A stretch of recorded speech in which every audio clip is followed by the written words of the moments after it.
আসসালামু আলাইকুম। আজকে আপনার জন্য আরও একটা রেসিপি নিয়ে আসলাম, অনেক সুস্বাদু খেতে, এই জাম মাখা। আজকে আমি যেভাবে জাম মাখবো, আমি খেতে ভালোবাসি, ওভাবে আমি জাম মাখা আপনাদের সাথে শেয়ার করব। এখানে নিয়ে এনেছি আমি কিছু জাম। এখন কিন্তু সিজন, পরে কিন্তু পাওয়া যাবে না। নিয়ে আসবেন, এখনই নিয়ে এসে খাবেন। নিয়ে এনেছি জামগুলো, পরিষ্কার করেও নিয়েছি।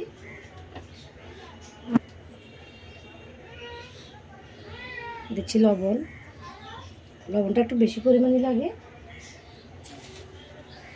দিব চিনি,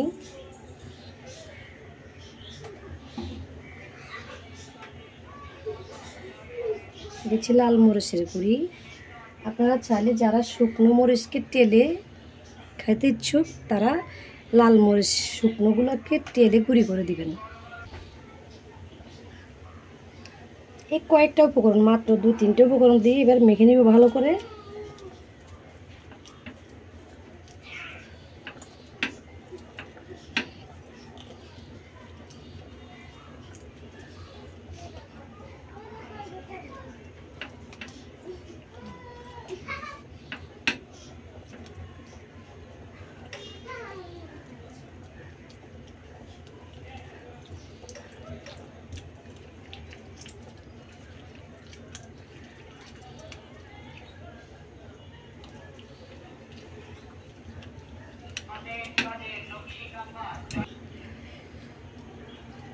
মাখানো হয়ে গেছে আমার জাম মাখা।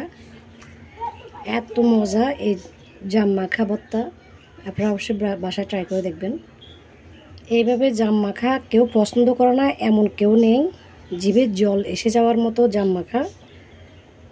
একেবারে সংক্ষেপে আমরা এভাবে খেয়ে, জামকে আমরা যদি এমনি না খেতে পারি, জামে কিন্তু অনেক উপকারিতা আছে। আজকের রেসিপি জাম মাখা কেমন লাগলো আপনাদের কাছে? ভালো লাগলে অবশ্যই লাইক কমেন্ট করে জানাতে বলবেন না। আজকের রেসিপি তাহলে এখানে শেষ করে বিদায় নিচ্ছি। সবাই ভালো থাকবেন। আল্লাহ হাফেজ।